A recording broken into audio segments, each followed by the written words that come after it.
Бұлбұл мен тоқылдақ. Баяғыда құс атаулы сайрай білмейді екен. Бірде олар алыс шақарда құстарға ән салуды үйрететін өнерлі қария тұрады дегенді естиді.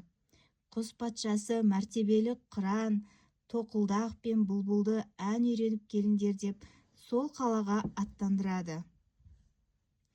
Ең айтулы әнші атануға асыққан тоқылдақ қарияға бірінші боп жетеді. Сол бойда есікті де қақпастан кіріп келеді. Амандасу жайына қалып, өктем үнмен бұйыра сөйлейді. «Ей, шал, маған ән салуды үйрет, тез, тосып тұруға уақытым жоқ». Нағыз әнші әдепті болуы керек қой.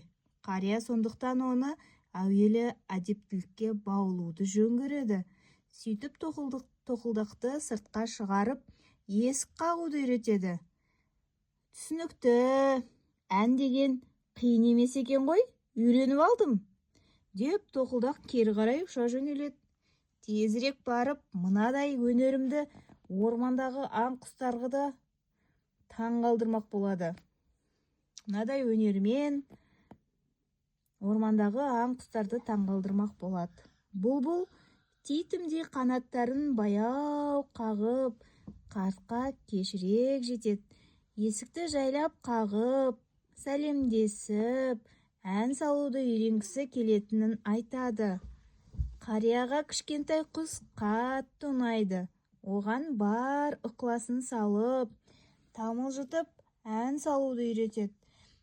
Содан бастап бұлбұл ең керемет әнші, құс атаныпты.